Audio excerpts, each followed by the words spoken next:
wahlul 'uqdatam min lisani yafqahu qawli.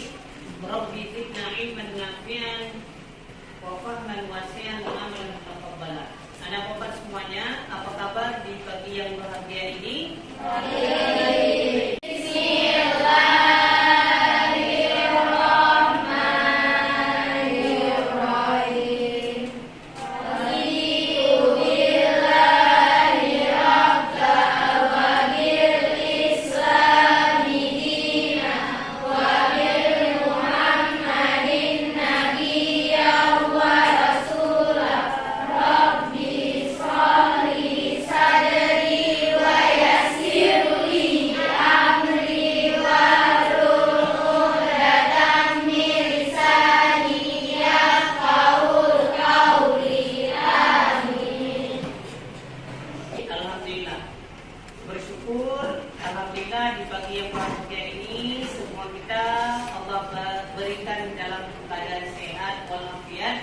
Sehingga kita bisa berjumpa, bisa bertemu di dalam ruangan, di dalam kelas yang kita banggakan ini.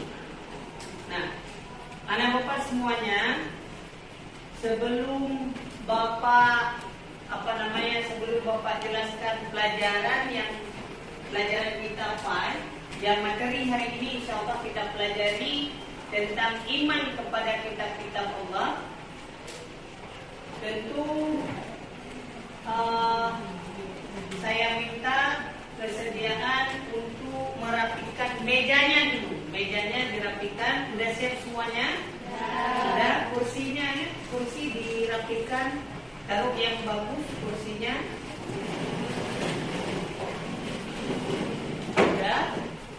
Sudah siap. Baik. Berikutnya Bapak absen ya. Baik, yang saya panggil namanya mohon dijawab. Afifah. Kemudian Aisy Radita. Ya, tunjuk tangan. Ajaria. Alfa. Hadir. Arika. Hadir. Kemudian Atika. Hadir. Aura. Hadir. Auratul. Belun.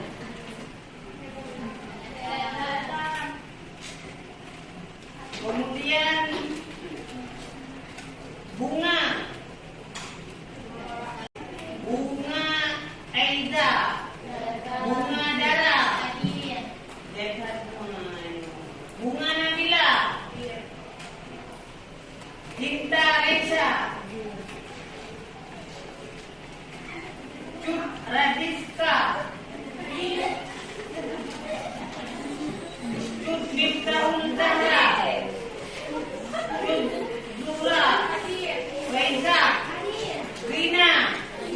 Hadimatul. Jani. Keisha. Muti'ah. Mutiara. Najwa. Natasha. Naila. Nurul. Sarsabila. Siti Aulia. Yuni. Nah, baik, alhamdulillah udah Bapak panggil. Tadi ada beberapa teman kalian yang tidak hadir ke sekolah. Ada nggak informasinya? Ada. Yang informasinya siapa aja yang sakit? Bunga Aida sakit. Yang lain? Iya, berarti ada suratnya? Enggak ada. Oh, di WA. Di WA ke siapa? Ke guru. Ya, oke, ke grup kelas ini ya. Baik, alhamdulillah. Berarti ada informasi teman yang tidak hadir itu bukan bukan dibuat-buat, memang karena sakit, dan itu udah di WA ke grup kelas ini, ke wali kelasnya langsung. Baik, anak bapak semuanya, sebelum kita belajar, saya selalu memberikan nasihat dan juga sekaligus motivasi kepada kalian dan juga kepada pribadi saya. Ingat, seseorang yang memperoleh kebahagiaan dunia dan akhiratnya yaitu karena dia berilmu. Iqra. Allah mengatakan yarfa'illahu alladhina amanu walladzina utul ilma darajat. Ataupun kelompok 2 misalnya diberikan tugas tentang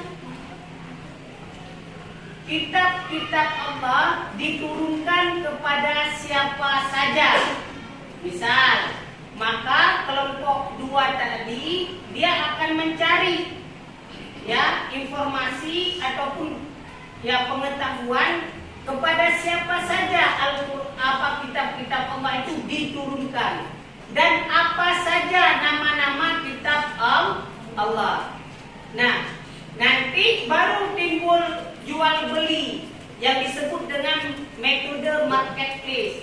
Udah dapat informasi semuanya, udah ditulis di karton, baru nanti ada interaksi, ada jual beli. Yang kelompok 2 pergi ke kelompok 1, kelompok 1 pergi ke kelompok 2 menanyakan tentang materi yang diberikan tadi. Nah, nanti insyaallah akan kita pelajari lebih lanjut. Oke?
dan diucapkan dengan lisan bahwa Allah Subhanahu wa Ta'ala telah menurunkan kitab kepada Rasul-Nya untuk dijadikan sebagai pedoman dalam menjalani kehidupan.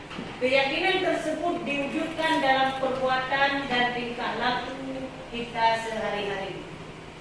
Saya jelaskan, baru dikatakan seseorang beriman kepada kitab Allah apabila dia, yang pertama dia ucapkan dengan perkataannya dengan lisan dan ditasdikkan dengan hati dan juga direalisasikan dalam kehidupannya, dalam tingkah lakunya.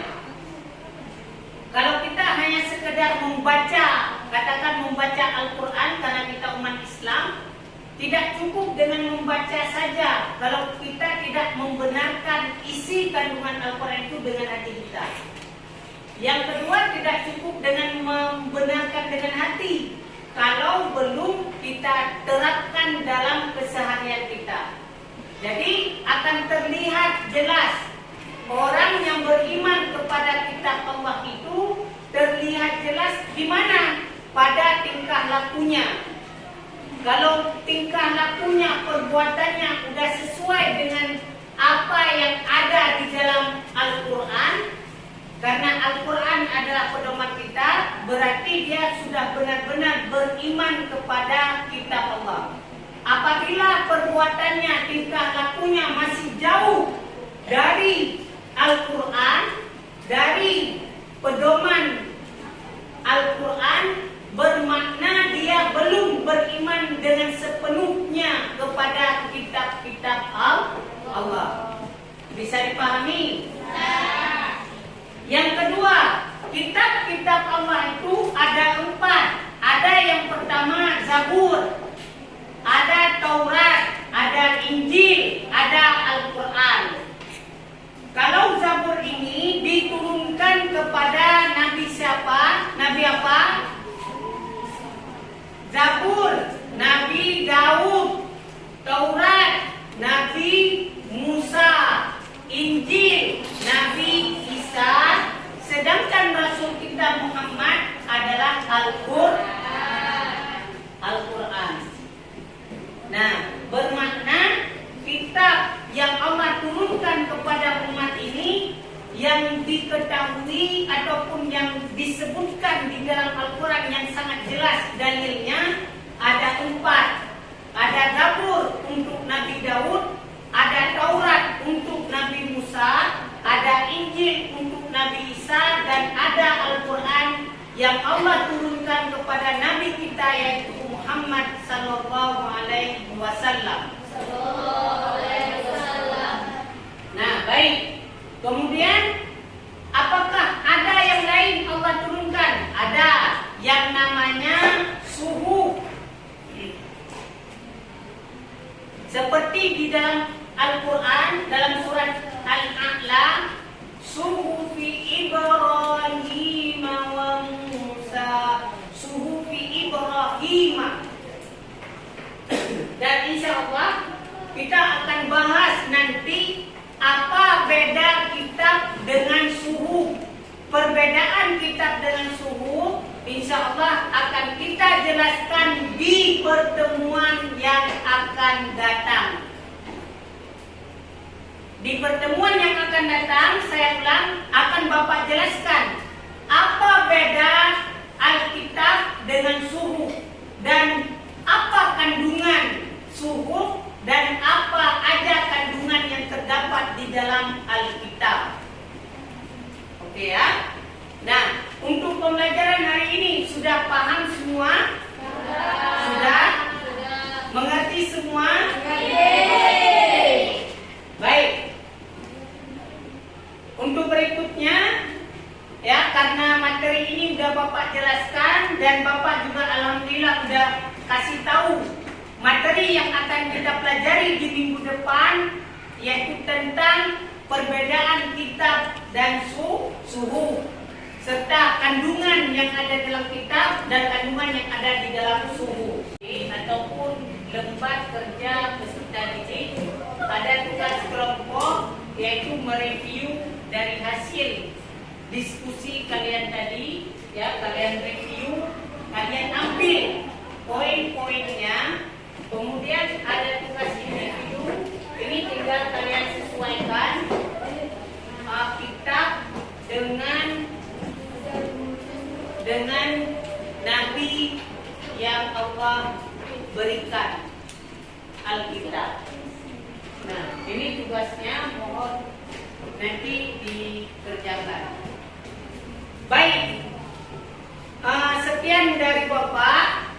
Berikutnya kita tutup dengan doa kafaratul majelis. Ya, berdoa